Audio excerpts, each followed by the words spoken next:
Hey, good afternoon, everybody. Thanks for joining us again today. We'll give folks a few minutes to roll in and then we'll get started shortly.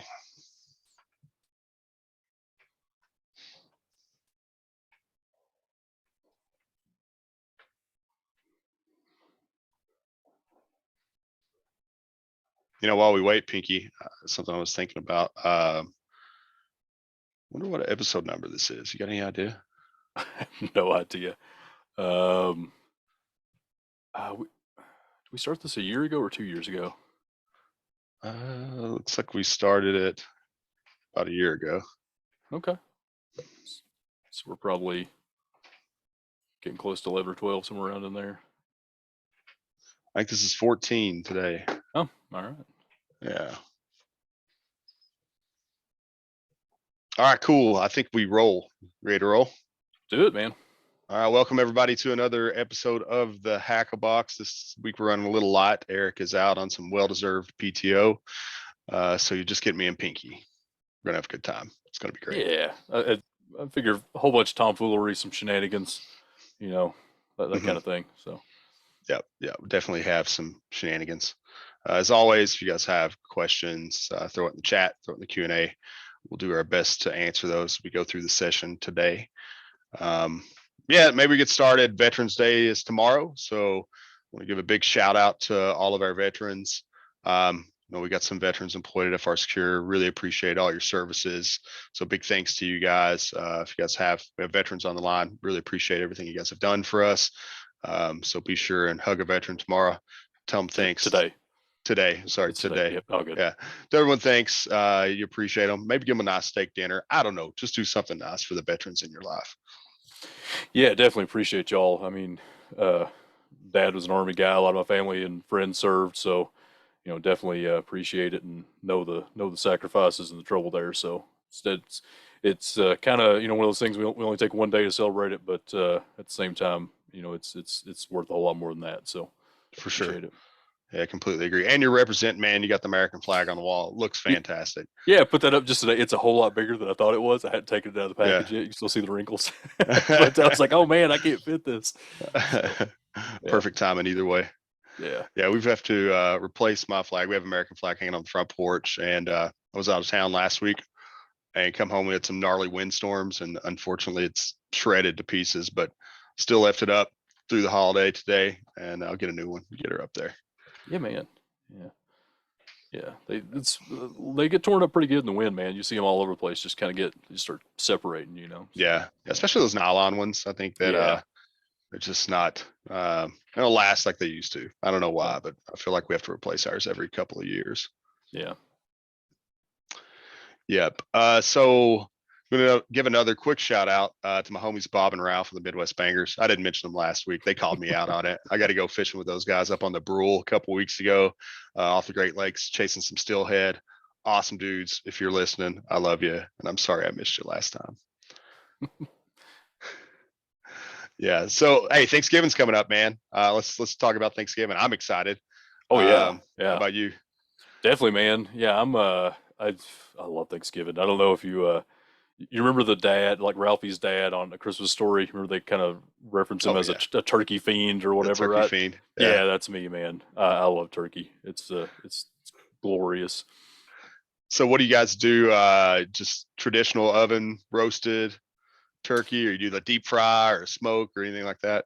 No, we usually keep the pretty traditional ones. Every now and then, like in the bigger family Thanksgiving thing, somebody will bring in a deep fried one or something like that. I had a cousin one year. He brought in a deep fried one that he had just recently taken from the wild. So that was awesome. It was probably the best turkey I've ever had. Yeah. Yeah. Deep fried and wild. I mean, come on. Yeah, man, can't beat that. Yeah, typically the same for us. Pop her in the oven. I have smoked a couple turkeys. I do enjoy smoking turkey as well. I think this year though, we're just going to go the standard route in the oven. It's always delicious. What's your favorite Thanksgiving dish though, besides the turkey? Yeah. Yeah, besides the turkey, man, I don't know. It's hard. Like I try to think about this before because we talk about it, but it's like I don't know, man. I mean, I love everything. I guess really the pecan pie is where I land. I'm a pecan pie man. Pumpkins are all right. I don't hate it as much as I used to, but the pecans where it's at. Throw a little bourbon in there. Mm. Yeah. Oh yeah, a little bourbon. Erica does a pecan pie. It's like a bourbon pecan pie with a little chocolate on top of it. I think I have had that years ago. I don't Yeah, remember when, but yeah. Yeah. it'll set you right into nap time. Real nice. Yeah, I know it, like, another good point, right? Like post Thanksgiving or Thanksgiving traditions, you got any? No, not really. I mean, typically, so we'll do like Thanksgiving with the family and get to see the cousins, the nephews, my sister and family and parents and all that. Spend a day with them. And then we typically will come home the day after that. Just Eric and I kind of do it all again, right? Yeah. We'll make our own Thanksgiving up and take it easy. Time on the couch. Although I got a buddy, this isn't my tradition. I gotta share. It's one of the funniest things ever. So he gets together with all his siblings, and it's like 8 siblings, and they do it the day after Thanksgiving, where they meet that night, and everybody brings some of their leftovers, Yeah. and they call it Skanksgiving, and so they just munch leftovers, play games, and drink bourbon. And I always thought that Oh was pretty man. fun. Yeah, no, that's awesome. One quick note, I don't know if you know how to fix this, like chat's disabled. Um, Oh, yeah, I yeah. don't. Eric's been fixing it in the past, but yeah, I don't. It's kind of the same. We don't have a whole lot of like Thanksgiving specific traditions, right? It's just Hmm. eat and relax. I do always enjoy the post supper nap, though. It's like it seems like it's the most peaceful nap of the year, right? Oh, it is. Yeah. You got a good belly full of food, and it's usually quiet. Everybody's once everybody's gone and stuff. Everybody else, or if they're not gone, they're half asleep too. So it's always a good nap. What about football? You guys watch football games? Not entirely, not really, man. Like I will just because it's on a lot of times, but it's not been like a family tradition or anything like that. Hmm. Um, those games they can be really good. I think probably over the last few years they've not been great. So it's kind of like it's there. Um, but Yeah. All right. Let me take a minute here and see if I can okay, fix this chat for everybody. yeah, And go ahead, man. Pinky, And keep. just entertain, man. I was gonna say I can keep Yeah. talking about food. I know. Got a note here from Troy about the Weber rotisserie. No, it's great. I mean, if you can make that happen, it's awesome. There was a factory where I grew up, and they made these. It's you've seen them. I think a lot of companies make them now, but it's just like the standalone turkey roaster thing. It's a couple feet wide, a couple feet deep or so, and just a big old lid, right, like a kind of an aluminum pan thing. It just sits up on the counter. Um, but those turkey roasters are sweet. You can throw a turkey in there and just keep it rolling while you're doing everything else, man. But they're really delicious. So we just have kind of stuck with those over the years. I think the one Mom's got's probably 30 years old at this point.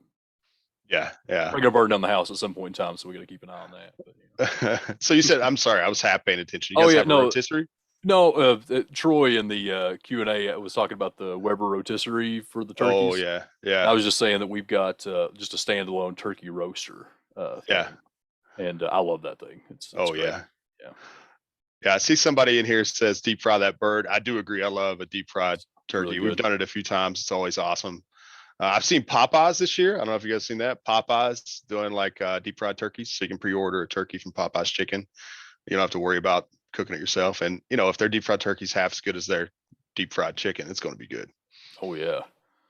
I see here too a mention about cottage cheese on the taters. I'm sorry, the potatoes. For those not in this part of the world, uh, Wow. I have not done that. I don't know that I want to, but I commend your adventurousness. I would go for it. I really would. My wife has an interesting like tradition, I guess, for a snack her family does, and it's like Fritos, the big scoops with cottage cheese. First time I heard Hmm. about that, I'm like, that's gross. I'm not going to eat that. And I tried it. I'm like, oh my god, this is actually amazing.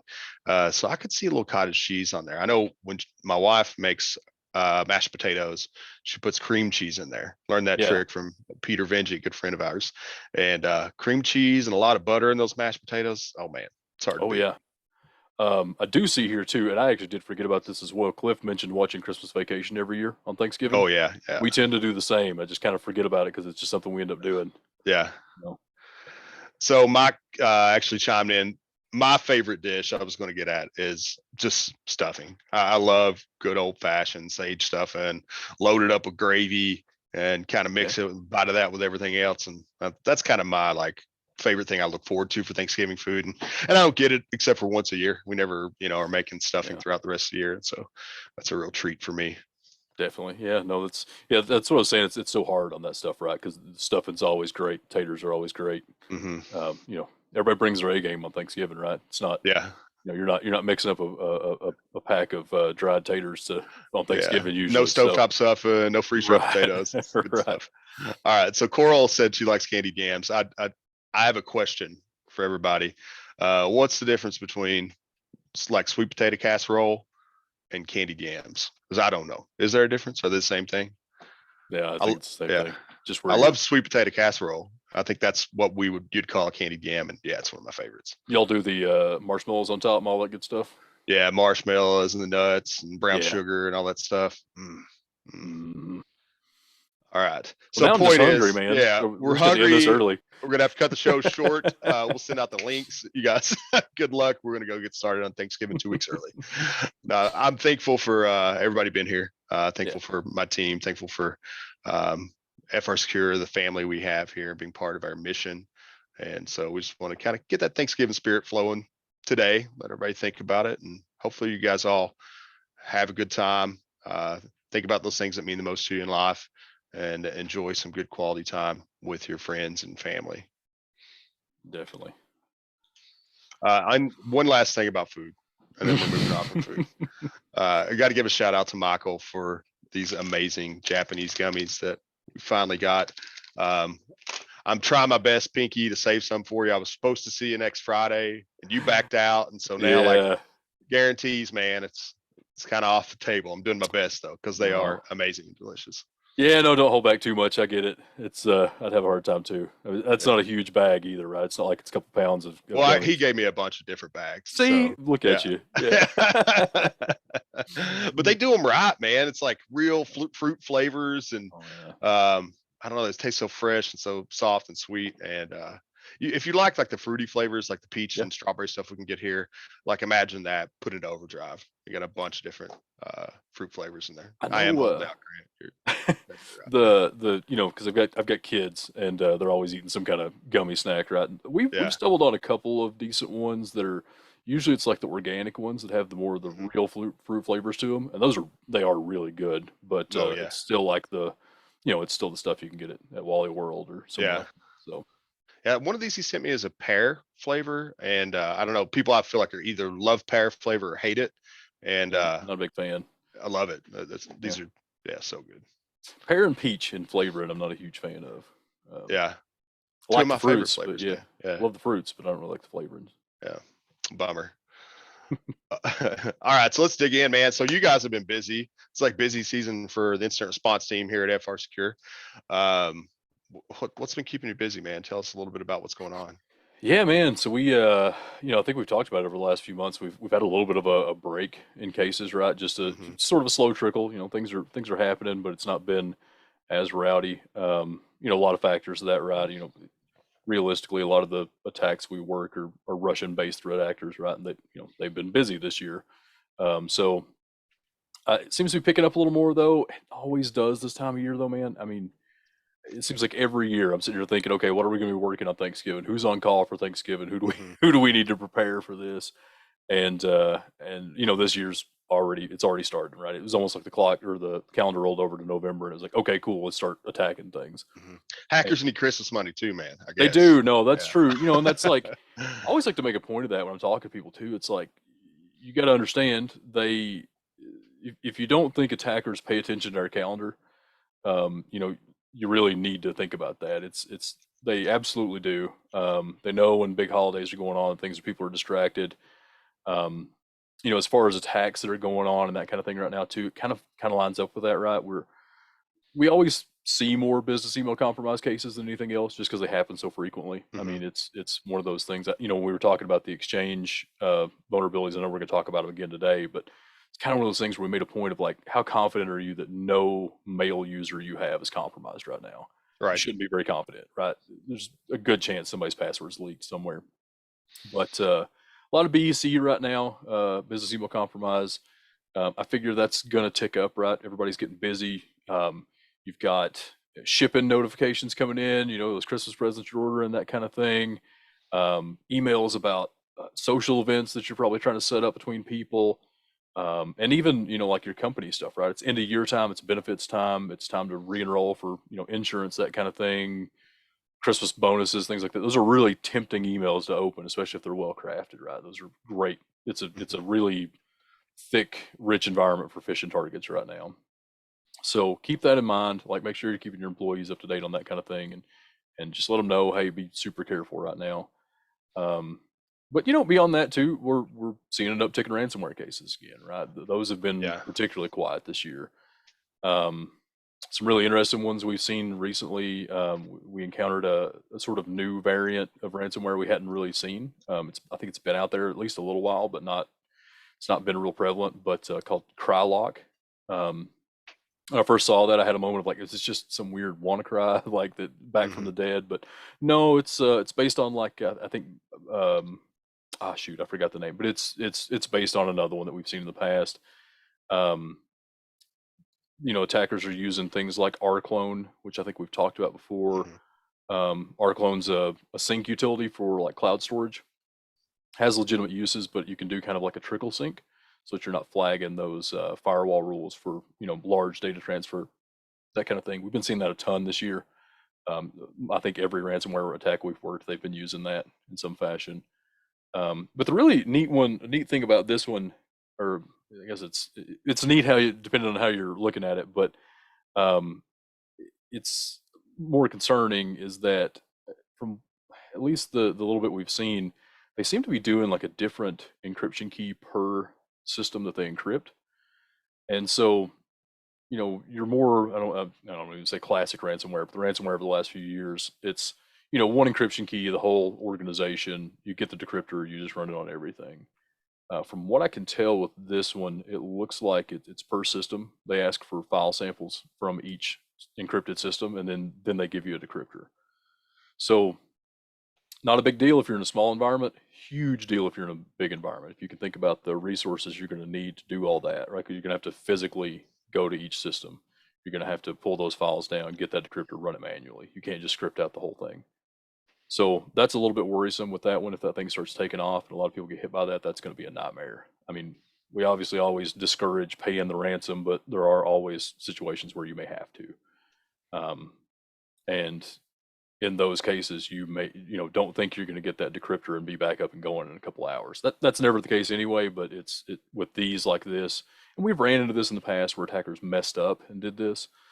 But this seems to be by design with this one. It's kind of wild, man. I don't know if you've got to look into that, any of the notes on, where we've been talking about that one or not, but it's definitely interesting. Yeah, for sure. So a question for you, are you seeing the same typical points of ingress across these cases as we usually do? Are you seeing any new techniques being used? No, I mean, mainly the same stuff, right? A lot of phishing, a lot of open root desktop, that type of thing. That's still a problem, particularly with the Krylock folks. From our research, it looks like they tend to do one of two things, right? It's either abuse phishing and find a way in that way, right? Either they're going to cred fish, they're going to steal your credentials and then try to connect to VPN or something like that later to get back in, or send out some malware to get that initial foothold, or they're going to abuse open row desktop servers. Seem to be the most prominent attack paths at the moment. Everything else we've seen, it's still just normal stuff. A lot of the same with that, right? Open RDP, that type of thing. I will say, like earlier in the year, particularly, and then last year, right, with a lot of the exchange vulnerabilities and that kind of thing, we did see a lot of those as ingress points where they were popping in proxy shell, proxy logon, that kind of thing, dropping those shells. We've still seen that into this year, even though it's been well over a year that those patches have been out. So we have seen a few where those were the initial ingress point, but other than that, it's still just the same old stuff, right? Yeah. I mean, it's How about with them? We're going to talk about proxy not shell a little bit more. Have you guys seen any post-secondary exploitation with those proxy not shell? We've exploits? not, and I actually don't think it was very widespread. I mean, just from what I've seen, I don't know if it was just a function of everybody getting on that really quick and taking care of it after the last couple of years of Exchange Mhm. vulnerabilities, or what. I do know Or we're still yet to see the impact, right? Which is kind of what happened with Proxy exactly. Shell. Exactly, and that's my worry, and Hmm. that's we probably won't see that until here in the next couple months, maybe around the holidays. That's always the concern with that. So Yep. it's yet to be seen with those. I know we got out notifications pretty quick on that. I know a couple of other security firms did as well. So hopefully everyone got it patched and did some threat hunting, but Hmm. haven't seen any. We have seen exploitation of it, but we've not seen anything move beyond the Exchange server, at Okay, least cool. from our practice. Yeah. Yeah, I'm hopeful that, this is kind of like a repeat of a fire drill, right? That happened a year ago, that everybody learned from that a year ago. And so maybe we were able to get folks' attention a little bit quicker and get people, implementing those mitigating controls and doing proper hunts and all that. So hopefully the long-term impact will be lower than we've seen the past Yeah, event. really hope so. But given some of the other things we're going to talk about here, Hmm. the, how Yeah, late the patch was, that kind of thing, I'm uh, I'm not convinced that it's going to be a lower impact. same. Yeah. So one thing I did want to touch on too, you were talking about, attackers kind of pay attention to our domestic schedules and our U.S. holidays and things like that.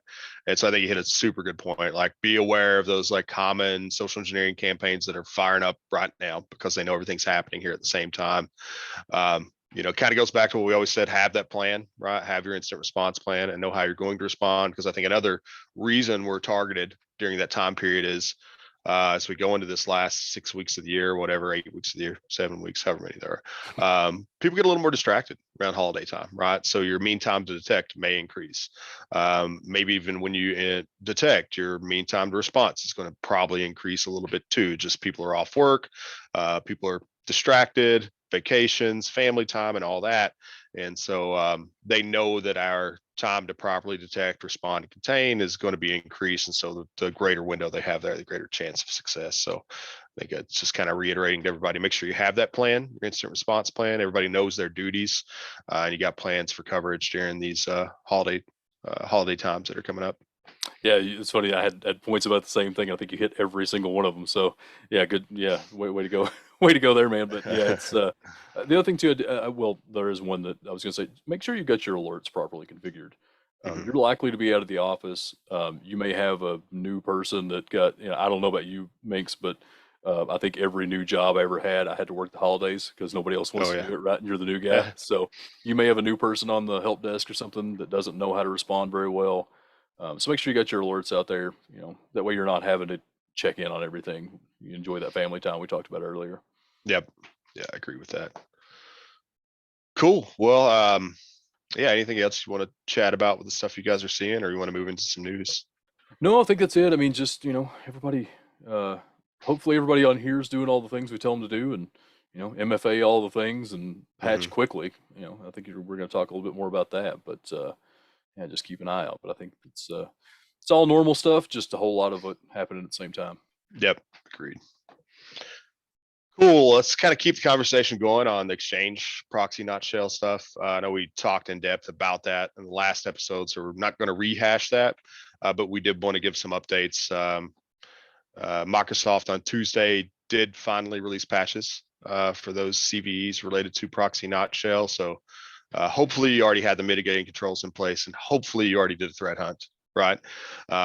If you haven't, um, let's get on this, but everybody has here, right? So get those patches installed ASAP. I think it's going to be a better mitigating control than just the mitigating controls themselves. But while you're in there, you're doing those patches, I would say it doesn't hurt to do another pass and have a look to make sure that there were no shells dropped or anything like that that could be used for malicious behavior later. Yeah, and I think we did cover this last month, but at the same time, just in case no one or some folks weren't here, didn't see it, those initial mitigations that Microsoft gave, those failed, Mhm. along with the next two or three sets of mitigations they gave. Each of Mhm. those had updates. So if you mitigated early, as you should have, that changed every day there for a few days. Yep. So if you may want to go look back at those mitigations that Microsoft had out there and just make sure you did all those. And then, like Oscar's saying, even if you didn't, you're going to want to look for those web shells. You're going to look for those oddities in there in case you did get exploited at that time. Yep. Certainly. Certainly. Attacks are definitely happening in the wild, like Pinky said, and we think at this point it's still more staging attacks where they are dropping those shells and would come back around later for the secondary payloads and try to cause further damage to the org. So if you have the shell, there may still be time to get cleaned up before the significant impact. So do the patches, do the hunt, make sure you're clean. We did get a question about like how quickly they should be doing the patches if they have the correct mitigations in place. My gut says still as quickly as you can in case there are pieces of that patch that they're not talking about, right? It wouldn't be that absurd to think that they found something else and then just didn't make it public to try to keep it out of the attacker's hands. So I would still say as quickly as you reasonably can with those. Yeah, I would say in this case, if you have a patch exception program to immediately implement criticals right off schedule, I would do that in this situation. I think that the visibility onto these servers is so high right now, you can guarantee that if it's online, it's being attacked. And like we've seen before, kind of like what Pinky said, those mitigating controls, we think they work today, but there may be another way around those mitigating controls tomorrow. As we've seen in the beginning, there were so many challenges in finding proper mitigating controls to stop this attack. I'm still not 100% certain that those are absolute in their mitigations. Yep. Yeah, you don't want to be dealing with that with the holidays coming up. Like just, Yep. I would say get it done, and that way you've at least done everything you can at that point. For sure. So part of Patch Tuesday, right, there was a whole slew of other vulnerabilities that were patched. In those patches, there were also 4 new O days that were all critical, I believe, right, Pinky? I think so, yeah. I think they were all 4 critical. Yeah. Yeah. And so there were vulnerabilities in the CNG key isolation, another print spooler critical vulnerability. Oh boy.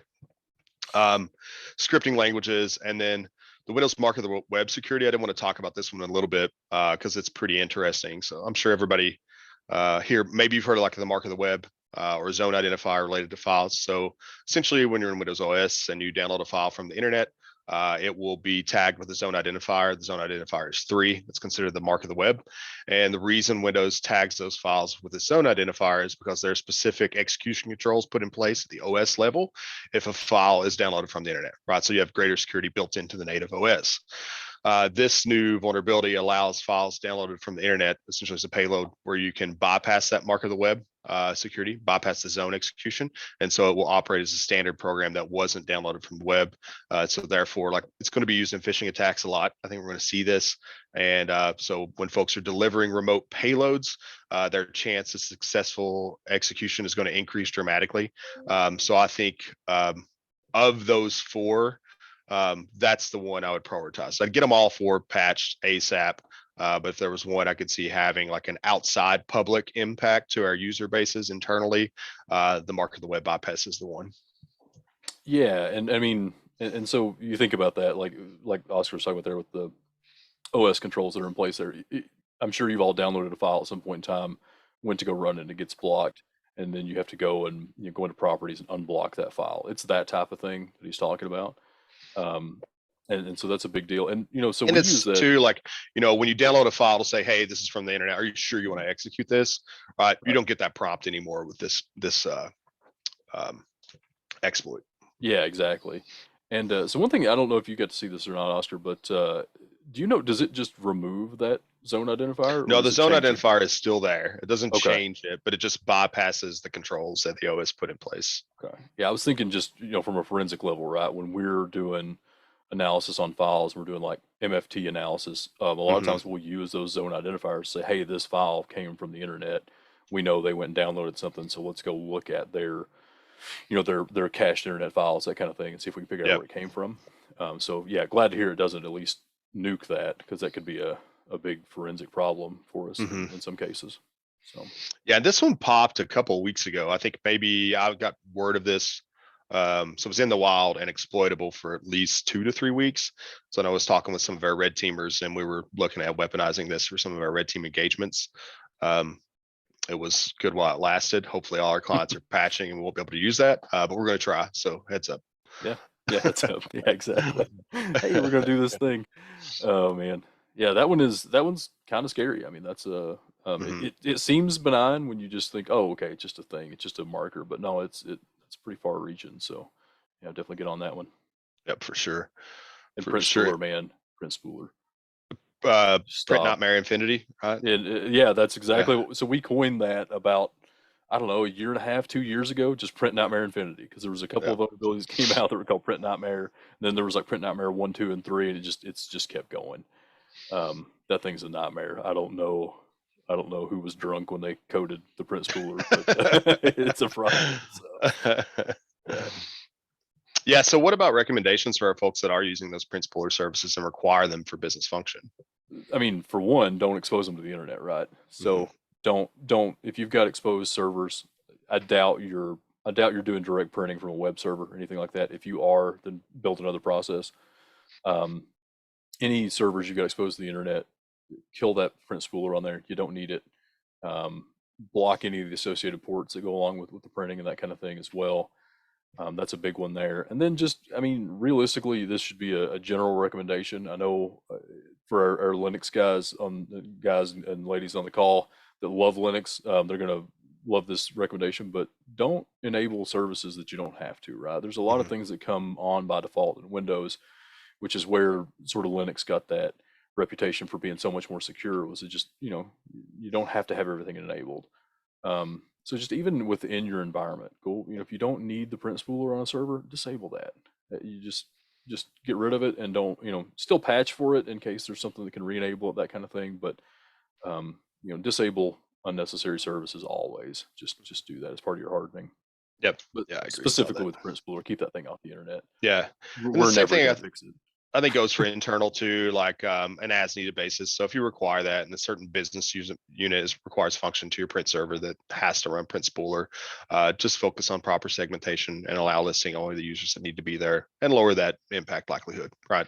Yeah, 100%, man. I mean, it's a little broader topic, but the attacks we work where they have good network segmentation, good access control lists between networks, that kind of thing, those are always such a lower impact.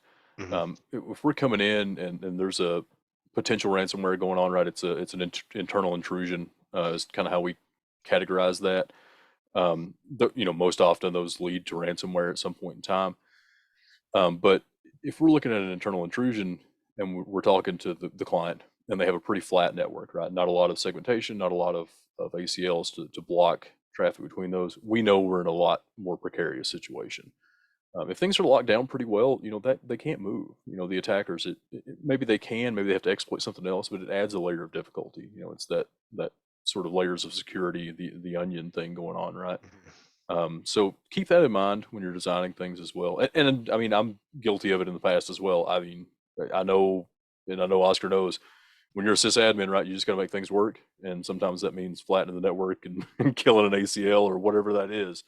But if you've done that, go back and review some of those and try to fix some of them. But yeah, good segmentation is super key here. Yeah. And that segmentation buys you time too. If you think about that, if we're talking about the mean time to detect and respond, um, and realistically, the better segmentation you've implemented throughout your network, right? The more time you're buying yourself as that attacker tries to lateral remove and enumerate and so on. And so even if they are able to circumvent those securities over time, hopefully it buys you enough time that you can detect and respond before the ultimate payload.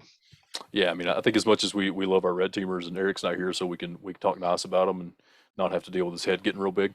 But it's not magic, right? And I think they would tell us that they're not performing magic. They're doing things, and it takes time, and you have to poke around and figure out what's vulnerable and what that you can exploit. And like Oscar's saying there, right? That buys you that time of them going, okay, I'm getting stopped here. What have I got to do to get around that? Hmm. Gives you time to detect and respond, and that's huge. I mean, the For sure. just being able to get in there quickly, massive. Yep. Yep. Cool. Let's move on to another news story. It's all about those O days and critical vulnerabilities again this week. It's so funny. Like we talk about the year of the O day, and then the train just keeps it rolling, man. And I think we Yeah. forecasted that this is what we're going to see because as we get better at doing basic security, well, attackers are going to find ways to circumvent that, identify new techniques, and all that good stuff. So there were two other big critical vulnerabilities that were recently disclosed. One was for Citrix Gateway. It was an authentication bypass bug. It was rated at a 9.8 out of 10. Oh my. Hmm. And then there was another, it was a VMware Workspace one authentication bypass bug. There were actually 3 CVEs associated with this. And they were all 9.8 out of 10. I'm imagining, I don't think exploit code is available for those yet. I haven't seen it in the wild.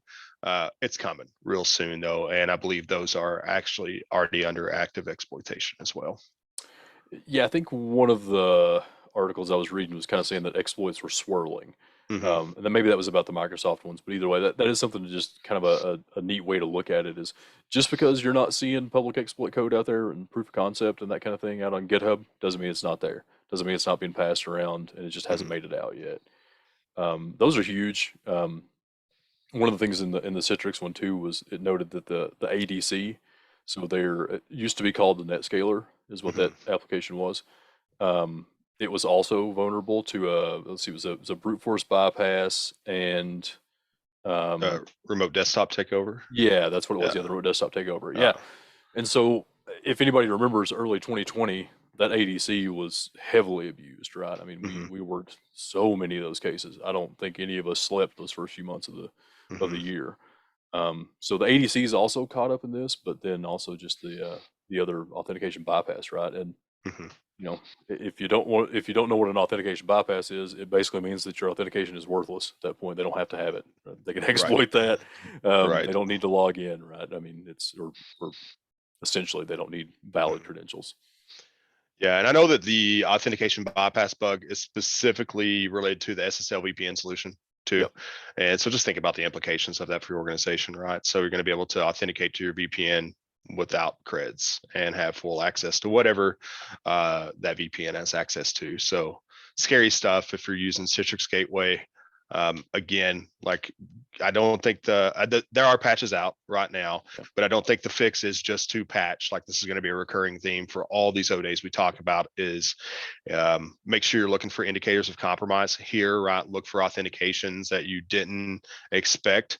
And as always, right? This goes back to like VPN cases we've worked before, right? So a lot of folks just plug that VPN, let it roll, and don't really think about active monitoring on there. But there's easy patterns to identify malicious behavior, right? Pinky always logs in from Tennessee, right? Okay, I'm logging in from Kentucky.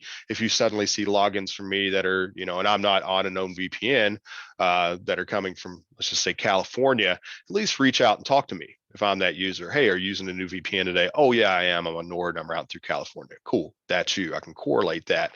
But there's no excuse really for not having some sort of system to identify anomalies in those VPN connections or just remote workspace tools. Yeah, and geo blocking's not perfect, right? Hmm. Always say turn it on if you can. Like if you don't have a workforce that's going to operate outside of the states or something like that, then turn that on. Or if you've got a list of countries where you know folks are coming in from, turn that on. Not perfect though. Those records aren't great. We've seen more than once. We'll go to look at an IP and one source says it's in the Netherlands, the other says it's in Sweden. Things like that. So it's a little tricky. But the big one here too, like I don't know if this is sort of becoming a theme too, is segmentation, right? Like Hmm. how many of you are really segmenting off your VPN traffic? Hmm. Probably not a lot. Most people are saying, well, it's the VPN, they're on our internal network. It's just like they're sitting at their desk. Um, that can be true in some senses, right? But it's really best to limit those things down. Does everybody need access to the server VLAN? Probably not. If you have a way to segment that by user or group, that's always good. Hmm. But in general, just yeah, have your VPN maybe not have wide open access to everything. Right. So another good option for the VPN, and we've worked through this before in sensitive networks, especially, is the VPN with MFA, right? And then after that, you go to a jump box with MFA. Those Mm-hmm. jump boxes are typically assigned to specific resources on the back end. You can limit users to only the jump boxes they require access to on the back end. Now, it's not going to work for all business functions, right? But for your users that need to specifically access infrastructure, it's a really good mitigating control. Yeah, I love that model. It's uh, talking. We do a lot of tabletops here, right? And some of the more fun tabletops that I've done, or we're trying to exploit, or we're simulating an exploit, in our brains essentially. But the scenario is that they come in through VPN or something like VMware Workspace One, where you've got a remote desktop function, that type of thing. And then we're going to try to hit that the crown jewels, the data center, whatever. And then the folks on the call say, hey, we use a jump box for this. They have to have a separate account to log in, or that group that you're particularly targeting here only has access to like the marketing resources. They can't Mhm. get to accounting. They can't get to something else. And those are great. I love when that happens. So it's a really good solution to Yeah. kind of limit some of that impact. And I always recommend having unique credential sets, right? So unique credentials, obviously for your VPN, unique credentials for that jump box as well before you can even get to the internal infrastructure.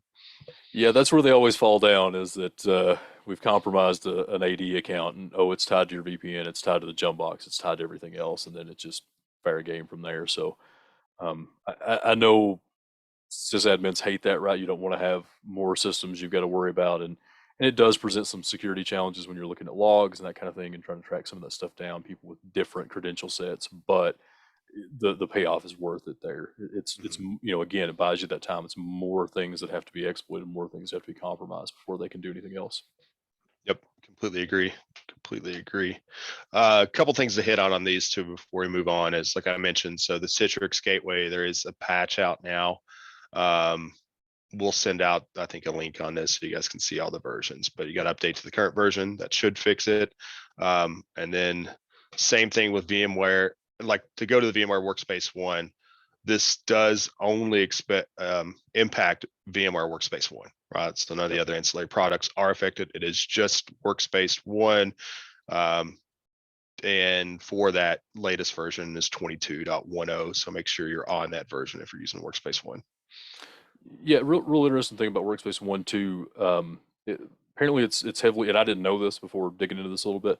Apparently it's heavily used by like tech support. So Mm-hmm. think about your managed service providers, people that are coming in to do work for you from the outside. Um, so keep that in mind because you may not be patching that. You may not be watching that as closely because, hey, it's just our vendor. So if you've got vendors that you think are using that, maybe reach out to them, make sure they're taking proper precautions, that kind of thing. And then, like Oscar said too, hunt, right? If you've got a vendor that always connects into one system and they're using Workspace 1 or whatever, then maybe go look at that and see if anything looks off to you. Do some hunting there. Yeah, that's a really good point, Pinky. I wonder how many of our listeners today know what your service provider is using for that remote support. If you don't know, it's a good time to go have that conversation with them. If they are using Workspace 1, great dialogue to make sure they're patching and updating that version. But this isn't nothing new. Like how many times in the last year have we talked about a remote support software having critical vulnerabilities, right? It's So many times. Yeah. constant, right? And that's another kind of good thing for all our listeners just to do is, we see this a lot, right? People may be with one service provider, then they renegotiate, move to another service provider. And then we come in their environment. They've had 2 or 3 service providers over the last 10 years. And we see a whole like gang of remote support tools that are still installed on these systems, still active. Some of them still had connections. So we could connect back to the old service provider's infrastructure and vice versa. And we talk to our clients about that. And they say, oh, that was their service provider, 2 or 3 providers ago. So make sure we always talk about having a good application inventory, knowing what applications running, allow list those applications in your environment. But this one especially is really crucial. Make sure if you're allowing your service providers to put remote access software on your systems, you know what it is. They have a good policy for updating that. And when you separate with that service provider, make sure they're actually cleaning up your environment or you're cleaning up your environment and those tools aren't just hanging around because those are a gold mine for attackers. We've worked more than many cases where attackers come in and live off the land because you've already got remote access software throughout your entire environment. And they don't even need to further pivot and expand their C2s. They're just going to hop on your infrastructure and use it. Yeah, and I don't mean this in any way to like bash MSPs or anything like that, but um, because it's not just MSPs, right? But For I sure. see Yeah. I see Yeah. it frequently with them and other people who support multiple clients, right? So Mhm. managed service providers probably not the only ones doing this. It's the example that I think a lot of people can relate to. Is shared passwords, right? And Mhm. so even if that tool doesn't have a vulnerability, and they all do, right? They have tons, but maybe you've done good with your software inventory and patched that kind of thing. But you had that vendor 2 years ago. They shared a common password amongst you and 10 other clients. One of those other clients gets breached, that password gets stolen, right? That can potentially be used in your environment if that remote access software is still there. Mhm. And so keep things like that in mind as well too. It's not just that your MSP got breached or your vendor got breached. It could just be that one of their clients got breached and there's a shared password there. We like to think that doesn't happen, but it does. And so keep that in mind as well, and just get rid of those tools. If you don't need them there, get rid of them. It helps limit that a little bit. Yep. Couldn't agree more. Cool. Anything else on that one before we boogie on down the line here? I don't think so, man. Just those are both kind of scary. Yeah, they are. But yeah. Yeah. Yeah, especially like the Citrix Gateway VPN solution. There's a ton of those. I wish I had more time to pull statistics on how many publicly available Citrix SSL VPNs there are, but I can say this: there's a lot. I'm sure that some folks that are going to listen to this or are listening to it today probably likely have that technology implemented. So make sure you get that patched and like I said, hunt for indicators of compromise. Cool. Don't have a ton of time left. I got 15 minutes, so we'll speed up somewhat, but we want to touch on a couple of other things briefly. You want to take lead on this one, Pink, the healthcare sector stuff? Yeah. So we specifically put a note in here, and we've got an article out on the Project Happy threat feed about how the healthcare sector being targeted, specifically about one group is what our article is about. Um, that's Don't take that as they're the only ones doing it. It's not just them, right? I mean, it's kind of been a little bit of a theme here the last little bit. I don't know if some folks kind of lifted those bans they had on healthcare when COVID was a lot newer and fresher. I have a Um, theory on that. I think they haven't, and I think everybody else just saw that as an opportunity because most of the groups we're seeing hit healthcare are different groups, it's a right? good point. Yeah, And so yeah, they're that saying, is a "Hey, you're good going to point. lay off. We won't. We'll hop in and take that money." Yeah, You know. and again, not to give you too much of a Nostradamus hat here, but I'm pretty sure you said that when that happened. They're like, oh, okay, cool. These five groups aren't going to hit healthcare anymore, so everybody Mhm. else is just going to pick up the slack, and Yep. I think that's been the case. This one in particular, it's a group called Daxin. It's either DAXIN or DAIXIN. Um, it's a Chinese group if I remember correctly. But they've got some ransomware and some tools that sort of operate under the same name. Um, these are ransomware attacks with extortion, right? And so with this, it's pretty common now. I feel like a couple of years ago we were like, hey, ransomware groups are starting to do extortion, and now it's every ransomware group. And so if you're unfamiliar with how that process works, right, you get the ransomware, your systems are encrypted um, using whatever methods they use. These folks in particular, uh, well, that's more on the exfil side of it, but whatever those methods are, right? They're coming in with PSExec, they're coming in with moving around with Quackbot or Emotet or something like that. But whatever happens, you get encrypted, and you're like, hey, we're not going to pay the ransom. Those guys over at FRSecure have been telling us for years, don't pay the ransom. You're just fueling these guys to do more. And And also, we've been listening to those guys, and we had offline backups that were fully recoverable. So exactly, we're yeah, golden. yeah, Yeah. yeah, yeah. We've heard that pinky guy get on calls with us and rage at us about how our network connected backups aren't actually protected and that kind of thing. And so we had offline backups. We're good. We're just going to restore. We're not going to pay the ransom. Well, in these cases with the extortion, they've generally exfiltrated some data. They've stolen some of your data. Um, with healthcare, that's particularly a big deal, given that you've got social security numbers, you've got health information, you've got really protected, safe, secret information that you need to keep safe. These guys know that, and they're going to take it, and they know that if they have that data and they release that, you're going to see a whole bunch of fines. You're going to have a whole bunch of trouble. It's going to be a nightmare for you as a healthcare organization. So they'd really like to do this to healthcare, and so you decide you're going to pay the ransom or you're not going to pay the ransom, you're just going to restore, and they say, oh, okay, cool, we've got all your data, or we've got this many records of data, we're going to release that. What's that going to cost you in fines? What's that going to cost you in reputational damage? And so they kind of force you into paying the ransom. um, and so yeah, like I said, huge deal for healthcare there. That can get really expensive, really can be a huge problem. um, like I said, this is specifically about the Daxon group, but it's kind of all of them. So if it's any group that's targeting healthcare, and those do seem to be ramping up, I will say, a lot of healthcare organizations are really aware of this, right? I mean, that's a good thing. But it's still, those are big environments usually with a lot of pieces. I know if anybody on the call works in healthcare, you've got a ton of like IoT devices, things like that are out there. Mobile X-ray cards, various pumps, of things that all use IoT, and all those things have little vulnerabilities, and it's hard to keep a handle on a lot of that stuff. Yeah. So just be extra careful. Segmentation is extremely difficult in those environments as well. We understand that. Another angle I want to mention too, we talk about, so this is typically a Chinese organization focusing on our healthcare organizations. And another thing to think about too is like they get a treasure trove of data. One of those treasure troves includes like our pharmaceutical consumptions, right?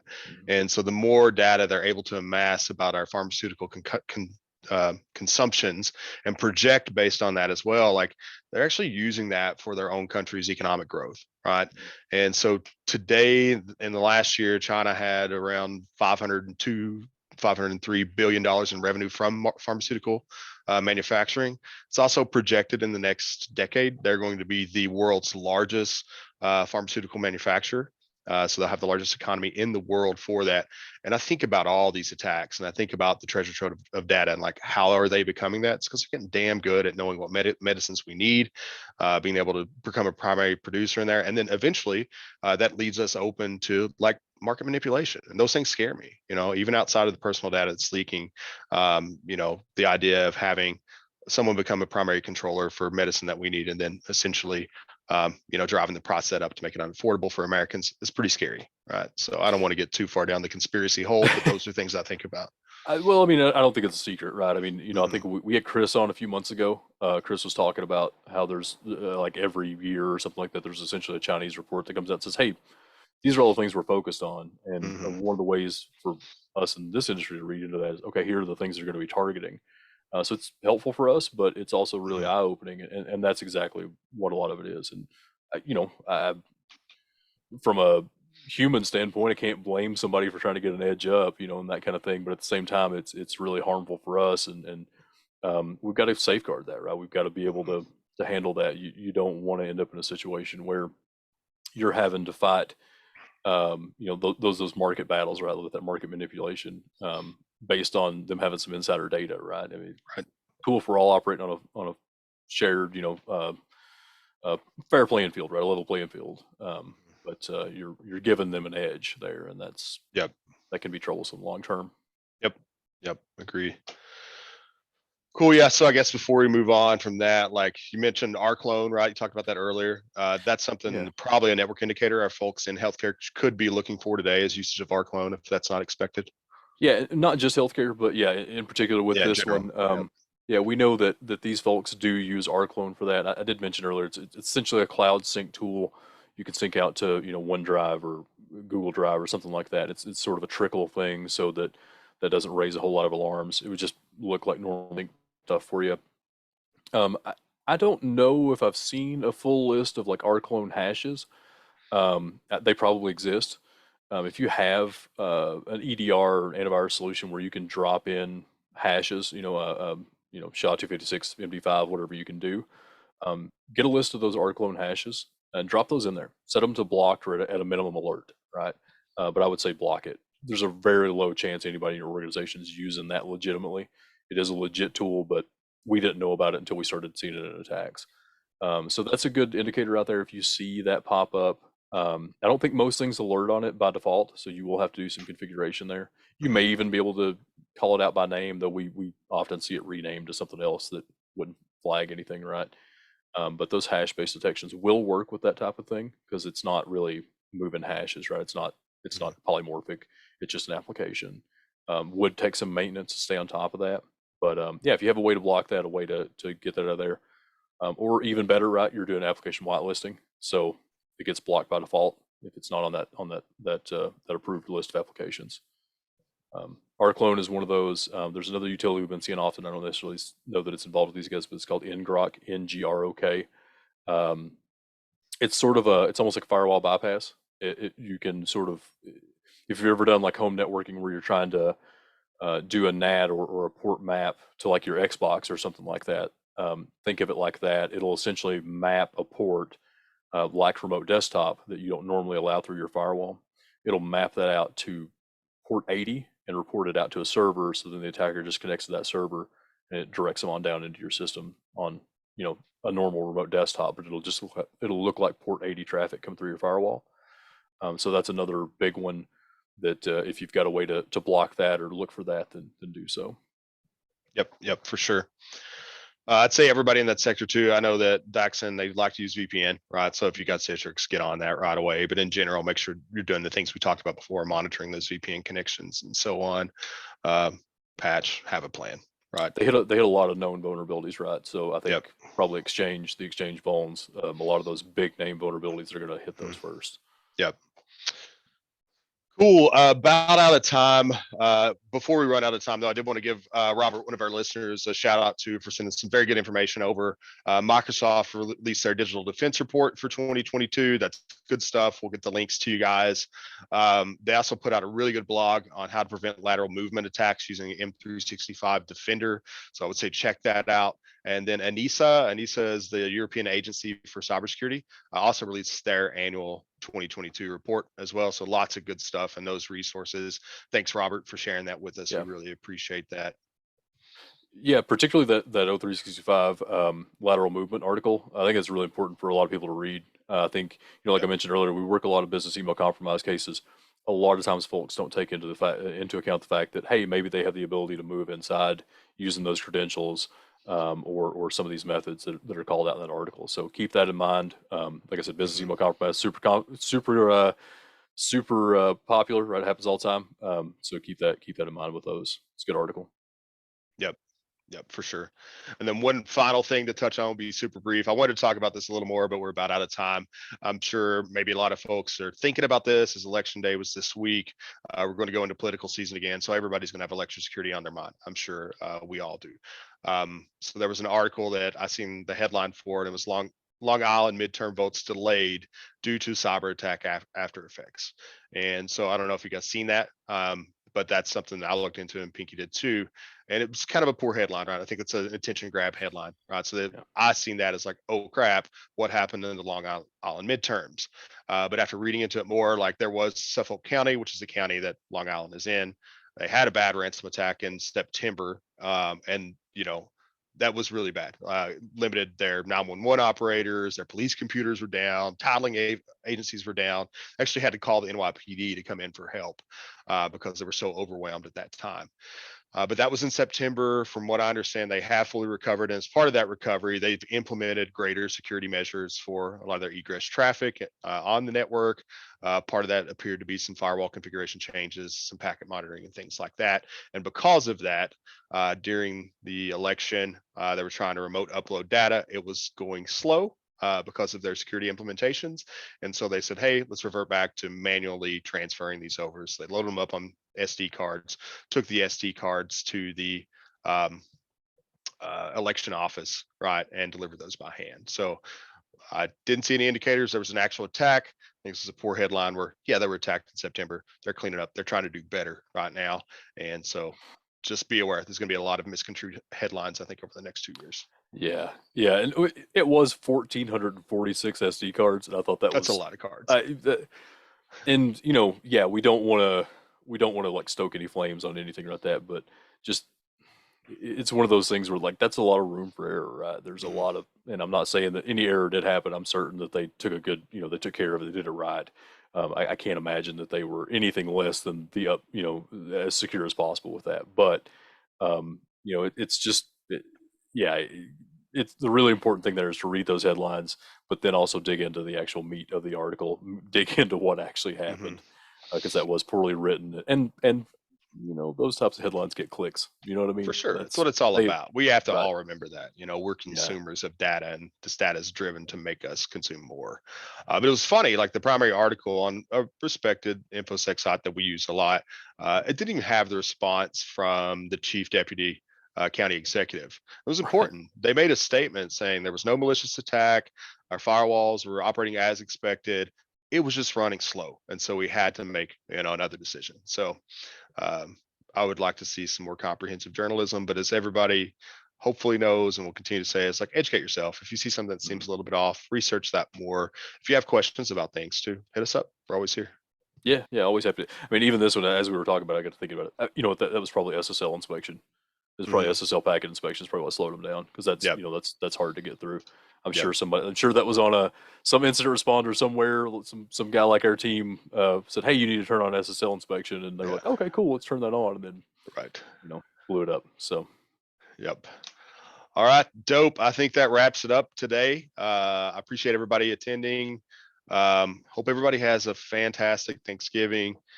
Spend some time with your friends and family and loved ones and take the time to appreciate that and really be there with them. I think it means a lot to everyone. So yeah, we'll talk again next month. Thanks Or again. maybe have a rad Thanksgiving. Could it be Yeah, rad? have a real rad Thanksgiving. Hopefully it's mad bitching for everybody.